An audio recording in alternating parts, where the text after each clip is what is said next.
Hey guys, today I want to talk about Deckard Cain and particularly why the pros are picking him so much. And the right now in the last I would say month or so, he's seen almost 100% popularity. He's rarely sliding through any games outside of maybe open division teams or really some of the lower end teams in like China.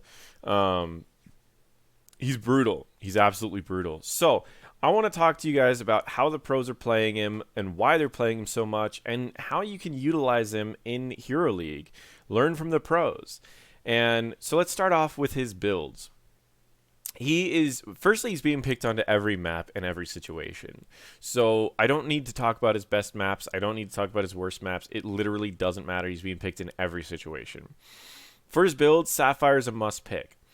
Not only is it a really strong CC by itself, a 60% slow on your W, but it's also just a very, very powerful talent because it sets up your route with your E, which means if you can always land a 1.25 second route and your team can always follow it up, it's kill after kill after kill set up by a support, which is huge at a very long range, might I add. So practicing doing a Sapphire WE is going to be your biggest way to carry with Deckard on Hero League. Don't just do them randomly, though. Do them when the enemies are slightly out of position.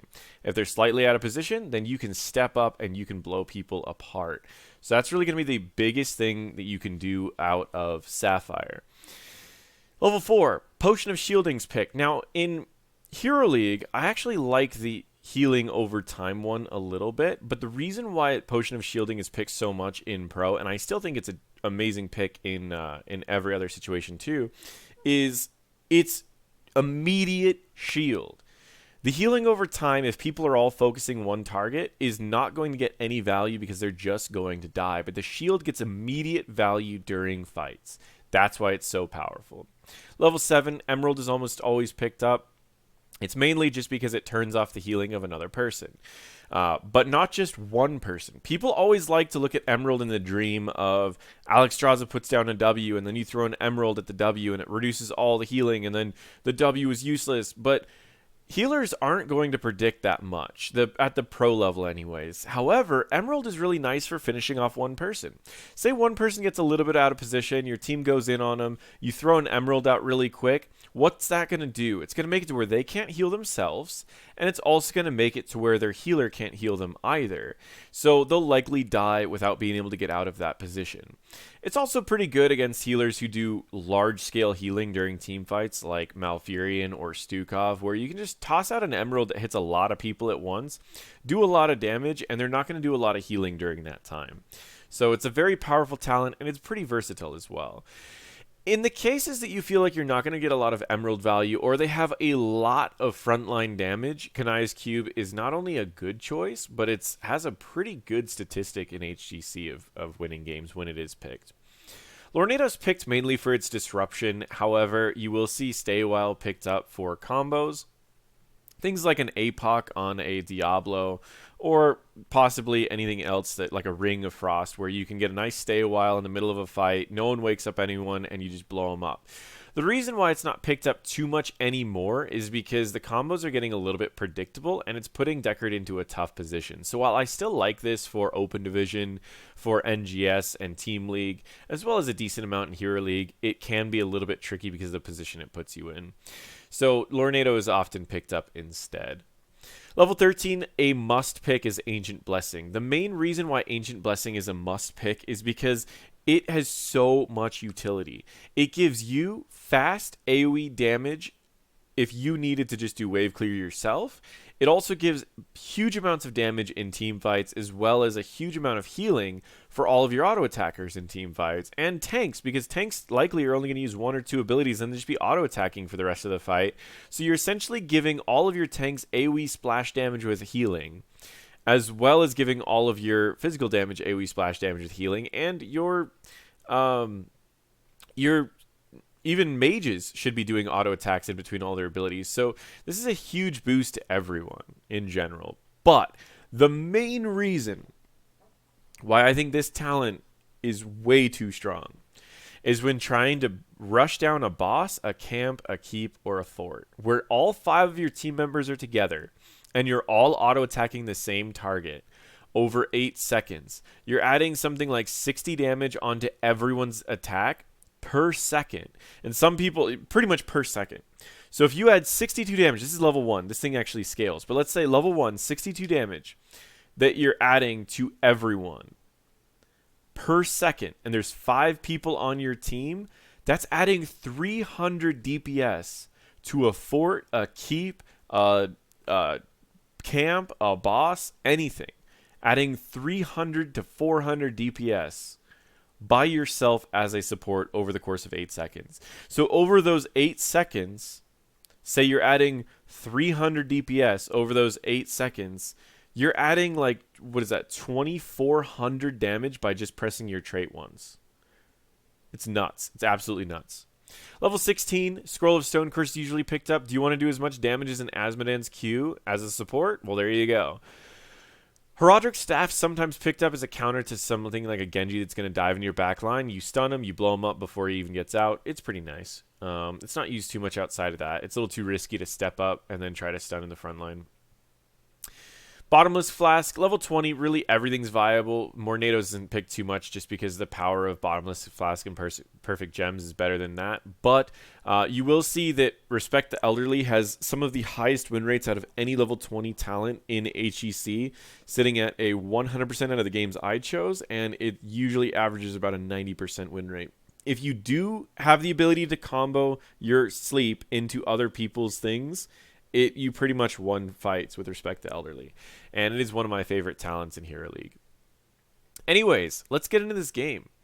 So, right now we're looking at Zalia playing the Deckard Cain. Right now, this is the top Europe team versus the second Europe team. So, this is going to be a good game either way. This is not like watching This isn't watching Open, or this isn't watching like the top team smash the bottom team or anything. These are the top 2 teams right now in Europe, and this is a pretty recent game as well. So we see the team comps that were picked up are mostly standard with a couple exceptions. We have an Abathur and Dragonshire, which hasn't actually been used too much in this season. It used to be a pretty strong thing because it allowed your solo lane to win and your bottom lane to win. Purely because you can keep joining back and forth. We do see the Diablo and Medivh on Dragonshire, which is pretty common. It allows you to win these rotations. We see a Medivh that saves the Hanzo and just tossing potions out in the escape. So I'm going to stop talking about the team comps and start talking about how the Deckard is playing this and how he's actually going to win this game. So you see when these fights start getting rolling, or in between fights, he starts throwing potions in a variety of areas. His goal is to leave 2 potions top and 2 potions bot, so that both, whether you're in either top or bot, you have potions available for these fights. We see that his first priority is getting everyone full health, but then you will see him start setting up potions for his team. And we see Poik, who took 1 hit of damage there. Oh man, how did he do it? But yeah, overall, he's just, again, he has potions here for top lane, and they're actually in the rotation, so both top and mid can get value out of it. One of my favorite things to do on Deckard, in Hero League anyways, is throw all your healing out early and get an early fountain.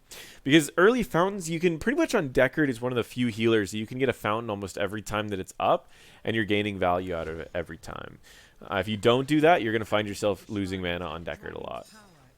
We see him just essentially anchoring, and you don't really need to anchor as a support, but he's just doing it because he wants to make sure that he sees when the enemies are rotating between mid and bot lane.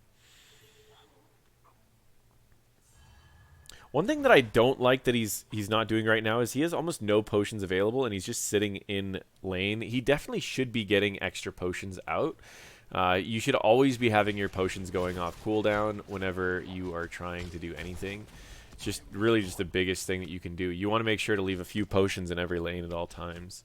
So once again, he is setting up a couple, but I would add an extra potion down there before I would have mounted. But again, here's what it comes down to as well is These are pro players. These are players who are doing this for a living. They know things that I don't.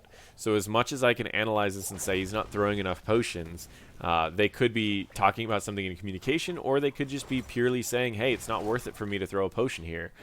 But overall, I definitely think they should have. So they're starting off struggling a little bit. I mean, their solo laner is getting pushed out of lane. He is tossing some heals for the solo laner. I usually like to leave a couple heals up there for the solo laner, but he doesn't really have time to drop a lot. He needs to get in here and help out his team. And that's essentially what he's doing. The Hanzo is trying to grab bot back, and he needs to get...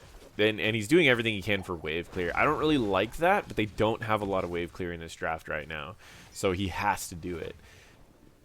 So right now we see that the Murden's a little bit out of position, and we could see a possible Sapphire into root here, but he's focusing mainly on getting his team back to full health before he actually fights.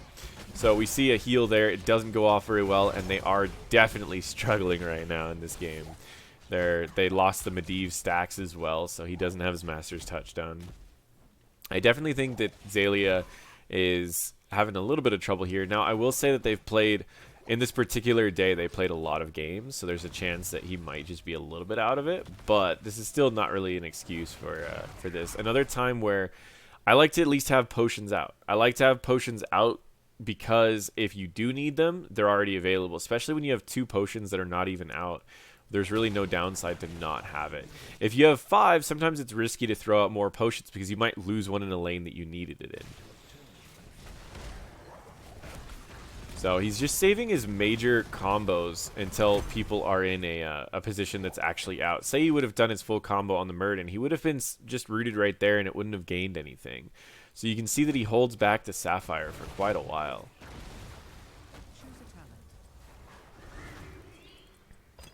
This is a great gank. You see him use the Sapphire into the root, which will probably trigger the E of the Dahaka to dodge the root.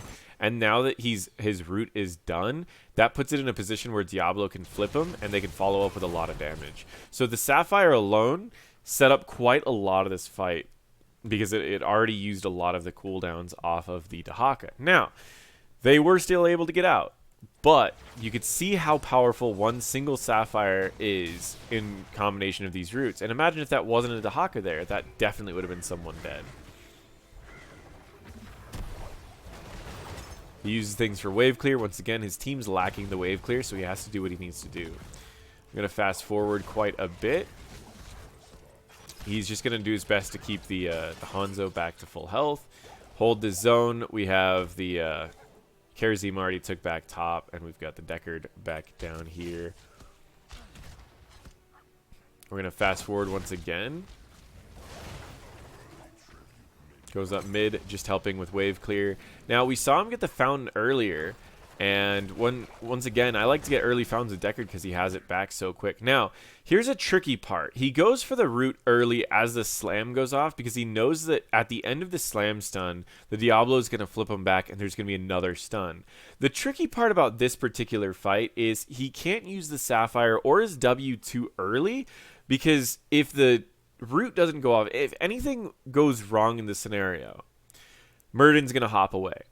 But if everything goes perfectly and Murden hops away at the end with about 10 to 20% health, depending on how much damage this Medivh does, he can Sapphire afterwards and get a couple extra hits.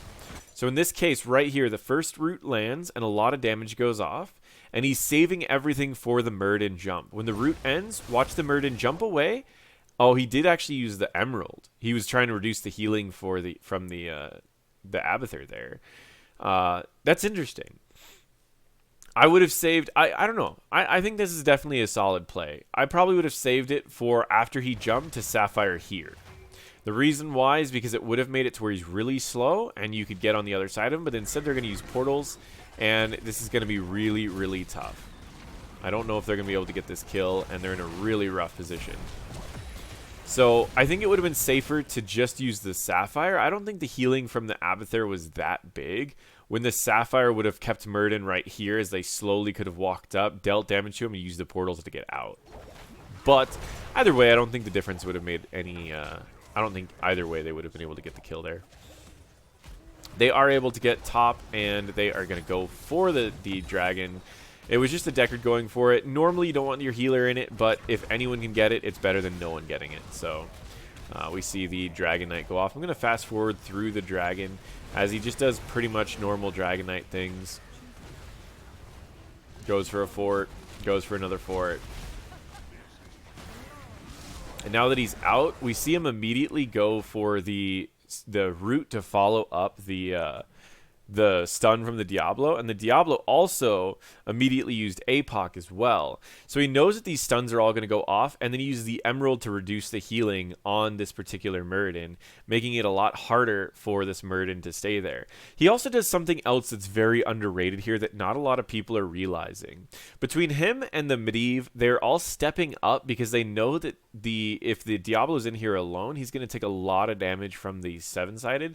So they step up. Do you see how he's stepping up into this fight? He doesn't want the 7-sided to just absolutely blow up his Diablo. And then he steps back a little bit because he doesn't want to take damage from the tire, but then he steps back up with the Diablo again, and they go in for the camp here. So you can see how he's using his roots at the perfect timing to where they're always landing the stuns, and he doesn't need to do a full combo because he already has stun heroes on his team, being the Diablo and the Hanzo. The Hanzo going for a quick camp. The Deckard's going to heal him up to full, and usually what I like to do in this situation is if I don't have my trade, I don't like sitting and auto-attacking. I like just leaving some heals here and then joining my team again, especially in Hero League, because then when they finish the camp, they can either back and then or just go and grab all my heals, and they'll be full health after the camp's over. But he's still fine, and here's something interesting. Have you seen Deckard back this entire game? I don't think I have. I've been seeing him pick his fountain every single time it's up, and that's what I love about Deckard, is he doesn't lose much by grabbing his fountain every time that it's up, because you can just throw all your heals out even when everyone's full health, use all your mana, and then you can go grab a fountain. So he's just used his fountain almost every time. I see Deckards in Hero League when I'm coaching that have like no mana the majority of the time, and you could have full mana the entire time. Just don't waste your abilities and make sure to use your fountain every time it's available. So he has his trade available if they do want to burn down the structure really quickly, but ultimately they're just kind of hanging out because he feels he might need it later. But this is an okay time to use your trade if you just want to burn down structures.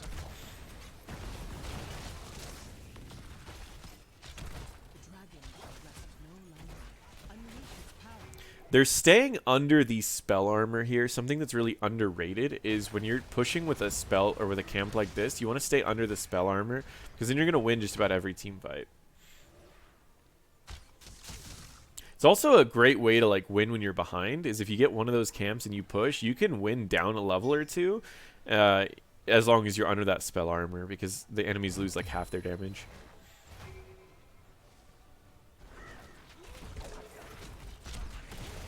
An arrow into a flip. We see the Emerald go off immediately onto the Muradin, trying to reduce his healing, because he's going to get the hat healing. He's also going to get extra healing if he was level 13, but he's not. So he's doing whatever they can to get that extra possibility there. He does pop the trait. Unfortunately, it only goes on the Hanzo and himself, so he's not going to be able to add too much damage, but it should be a decent amount. Now he has Sapphire. He's saving his E up this time for his Sapphire. So now if he wants to, if someone gets out of position, he can pop a Sapphire and then go in for a combo. But instead, they simply hold it long enough to get the Dragon Knight. You got to remember, guys, they were down at the beginning of this game. They were losing kills. They were down in just about every area. And with well-placed Sapphires, with well-placed Emeralds, he's coming back.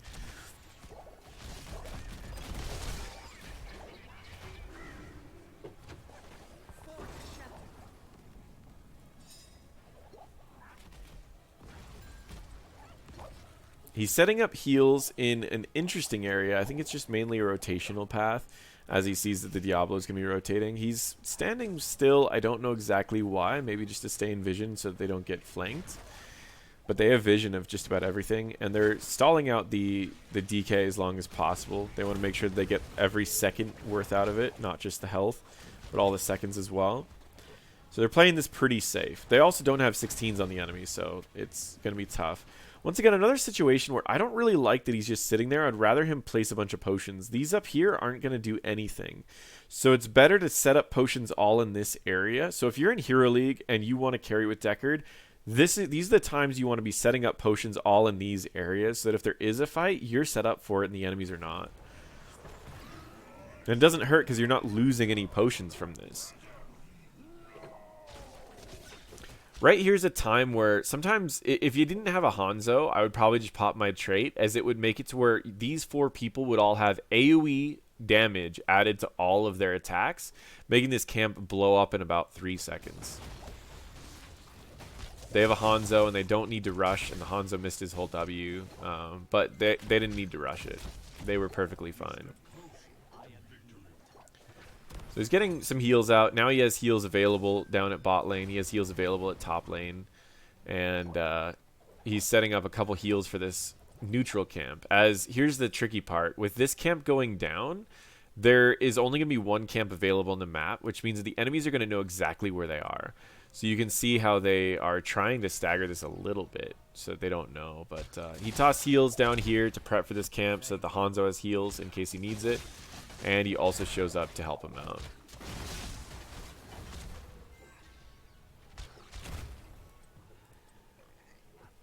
We're going to fast forward just through a little bit. As they are level 16, they staggered the camps well enough to where they both are pushing together, and they're going to push underneath the spell armor camp. So the enemies cannot take a fight here. They will die here if they try to take this fight, and they will likely lose a keep. So what Dahak is doing here is he's like, you know what? We're going to lose a keep. Maybe I can at least get a fort, possibly get us to level 16 before I jump in and help the team. And Zeratul like, I can push mid, but honestly, our best bet is to just join bot for extra. Now watch this Tyre. With this extra spell armor that everyone has, this Tyre barely did any damage. It really didn't do anything. And that's so easy to heal back up as a Deckard because you can just keep tossing heals around. And he has heals set up in both areas of this fight. So if you're leaving a fight, you don't need to leave in the direction that they expect you to leave. You can leave off to the side or the other side, which is why I love these placements of potions, because they're not wasted on stupid like 2 damage. For instance, like this Diablo is taking like 2 damage from all of these bombs from the Junkrat. He's not automatically picking up all the potions here because there aren't any here. The potions are all staggered off to the side. So if someone really needs healing, they can leave the fight, hit a whole bunch of potions, and then come back into the fight full health. So that's, if you want to ever store potions, that's the best way to store it, is slightly outside of fights. They get in. He's staying right in the middle of his team. He wants to keep the armor, the cooldown reductions going, as well as he's saving his abilities for when the enemies make mistakes. This is a huge mistake from a lot of Deckards where they'll just throw their abilities here because they can get a root off, but no one can follow up that root. He's waiting for the enemies to make a mistake here, and he's just simply healing everyone up. He's not wasting any mana. He's not wasting any abilities. And he's just sticking with his team. Until that.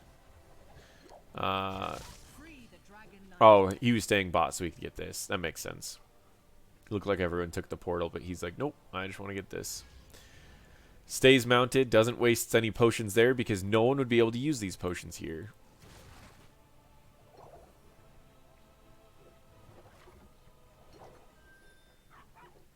They are waiting. The enemies are getting close to 16. This is kind of a weird play for them, as no one's pressuring for this. I think what's going to happen is they're worried that if they send one person top and the enemies hit 16, that the enemies are going to try to take a fight on them as a 4v5. So they're instead trying to apply pressure in multiple lanes. So again, you can see them just all jumping in, doing some work on this. We're going to fast forward just a little bit.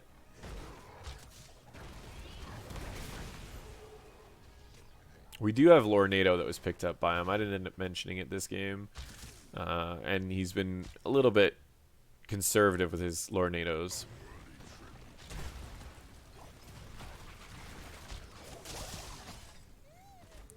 Now, right here is an interesting position where he can possibly go for a big root or a big slow if someone is out of position, but using it directly on a Murden will just cause the Murden to hop out before the root happens. However, if he can follow up a Diablo's stuns with his root, then it's going to be a much higher chance of them actually killing this person. He doesn't end up doing it because the Diablo didn't APOC with his combo, and he knew that he wasn't going to be able to land his root, which is very good for him. I'm not saying the Diablo needed to APOC for there. I'm just saying that the root was really smart to hold off because he knew that the root wasn't going to land. They're applying pressure top and bot. Now, we have a huge fight going on here, and the first thing that he does is Emerald. This is something that's really, really underrated about Emerald. A lot of people think that you should be saving Emerald for a situation where the enemies are about to do a really big heal. But that's kind of bad. What he uses for his Emeralds is everyone's full health on the enemy team. He's using the Emeralds so that if they all throw everything on one person, there's no amount of healing that's going to save that person. And that's why he throws out Emeralds so early. So you see that Diablo, or this Murden immediately gets Emerald. He jumps in. He pops the trait. This is 4 people doing an extra 300 DPS. What is it at right now? An extra 126 damage for 4 people. So it's extra 126 damage per second for 4 different people. All right, so that's over 400. That's like almost, let's see, 5. It's like 520 extra DPS or something, all because of what the Deckard did alone, and he reduced the healing of this person. This is a Murden who just used Avatar at full health, and watch how fast this Murden goes down. Look at that Murden. Murden's gone. Murden's gone. 756 health prevented. All that extra bonus damage from his trait. That was all the Deckard alone. The Deckard did all of that by himself. So that Murden could have had an extra 756 health that fight, as well as didn't need to have... He would have been alive because of that extra. I mean, 4 seconds of fortitude got off. That is what I'm talking about, guys. This is why Deckard is so strong right now. That Murden blew up. That was a full health Murden that had his ultimate going the entire time. And he literally couldn't survive long enough for the second strike of his W to go off. That's how powerful that Deckard was right there. And he stunned him too. He got a stun proc of his Roderick staff. That's what I'm talking about, guys. That's why the pros are picking this guy. Now, I'm saying in Hero League, it's hard to get that much coordination, but be willing to use your Sapphire earlier. You could see how fast you could blow up a tank. This fight's already a 4v5.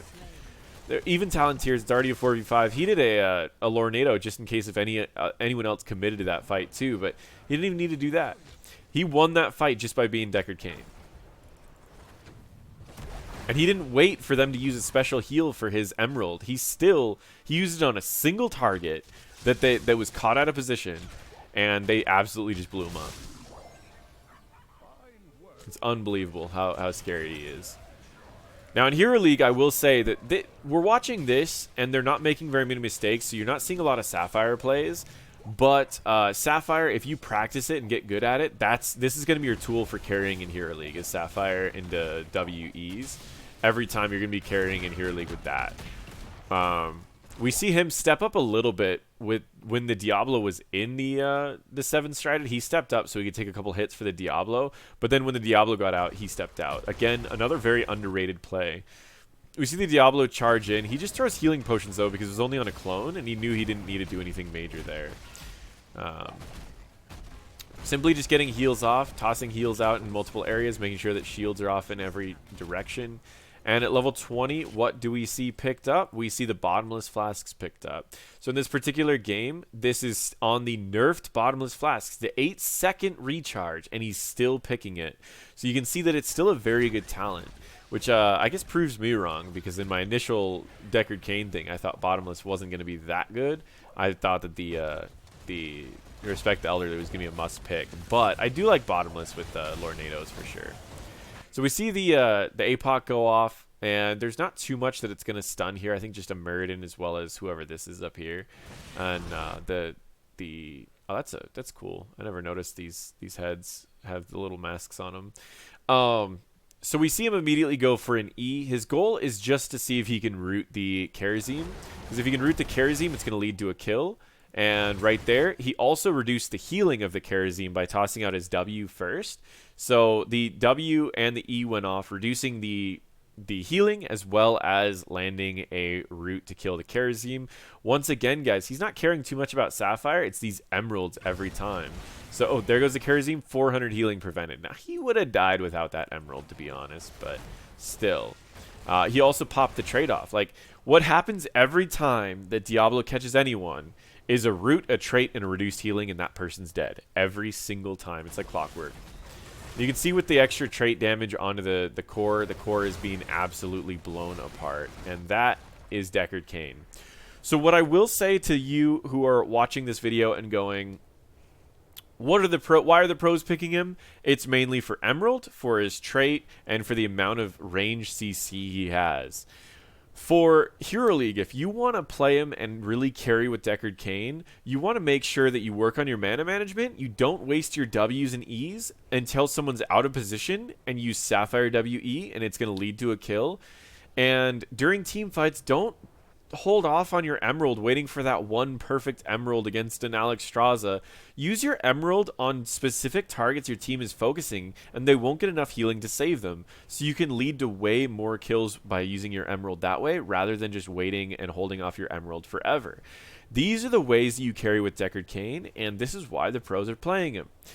Thank you all for watching, and feel free to check out some of my other videos. I have why the pros play on a variety of them, and I am also doing a little bit of why the pros aren't playing specific heroes. So feel free to subscribe and check out all of those. Thank you all for watching.